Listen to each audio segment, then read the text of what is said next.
everyone, it's Melissa. If you're new here, I'm a homeschooling mom of 3 kiddos. I have a 7-year-old, a 3-year-old, and a 1-year-old, and we are in our 4th year of homeschooling. We're about halfway through now. It is currently finally after Thanksgiving. It's not quite December yet, but we're almost there. We're this close. This is a collaboration video with Davine from Calm in the Chaos and Shauna from Homegrown Homeschool.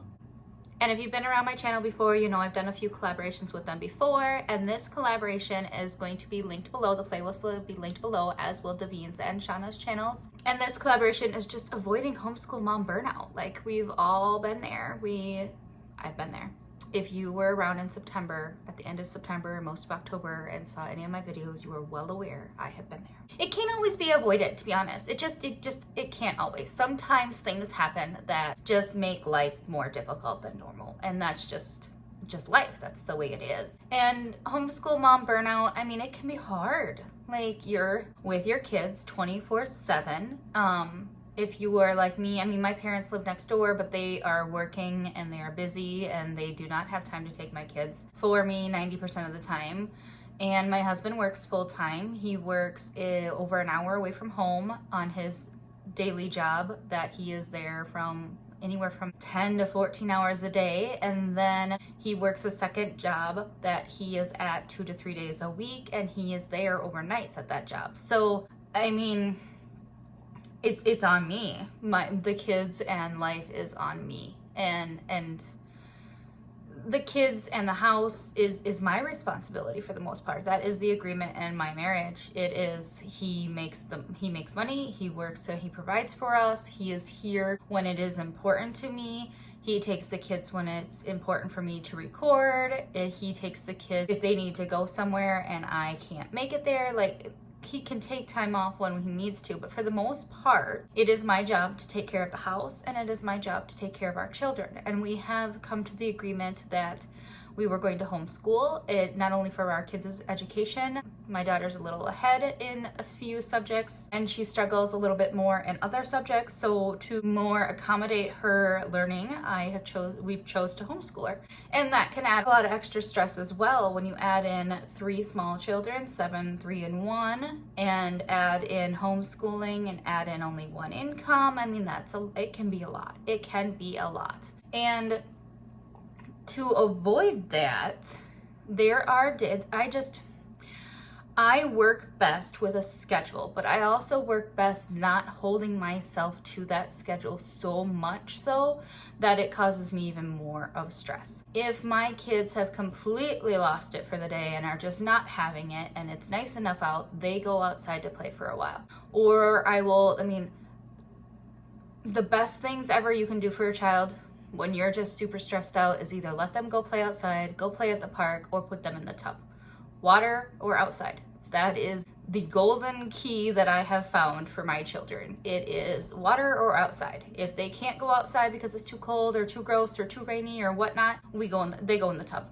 And they play and they splash and they have a blast. Well, I just get a few minutes to decompress without anybody touching me. Because that's it. That's a lot of it right there, is when you have small kids, is sometimes that you just feel like you're just so touched out. Everybody's constantly grabbing at you all day. That's just the nature of kids. It's just the way they are, but sometimes it's just a lot. So I will stick them in the tub and hang out next to them reading my book while they splash and play and have a blast in there, and I get a few minutes on my own. I don't know if that's helpful to you or not. I also found that if I am getting to a point where I just can't do school, if we just can't get it done that week, I don't make us. I have a schedule. If you watch the video just before, earlier on this one, there's a Plan With Me collaboration video that I did. It goes through how I break out our week, and I just hold myself to getting that stuff done. If we need to skip a day, we skip a day and we make up the homework on a different. If we need to skip a day and entirely skip that day's worth of homework, that's what we do. But as long as I'm hitting the hours required by my state, that's really all I'm concerned about when it comes to the bottom line requirement.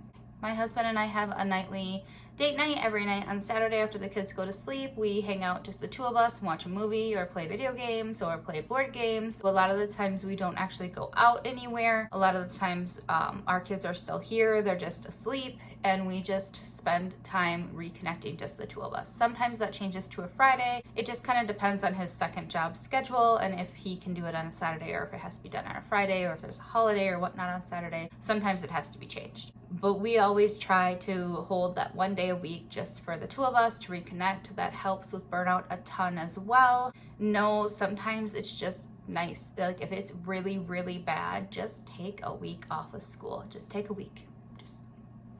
It is okay. It is okay. Public schools sometimes have to take a day off for snow here or there, and they make it up at the later part of the school year. That's all that matters. If it's just too much, take a mental health week and just be done. And if it's super bad and you want to just go somewhere, go jump everybody in the car and go get a coffee, or jump everybody in the car and go to the zoo. Just breaking up that mundane every day, this is what we do every day. Sometimes just breaking that up really helps with the burnout. It really helps rejuvenate everybody. It really helps put everybody back on track on what we're doing. And I found that that's what helps in our homeschool, but I hope that helps you guys out a little bit. If there's any questions you have, please leave them in the comments below. If you have any suggestions for me, also leave those in the comments below. I'm always looking for suggestions and ideas, and I will leave the link to Davine and Shauna's channel below and the playlist as well. So I will talk to you guys next time.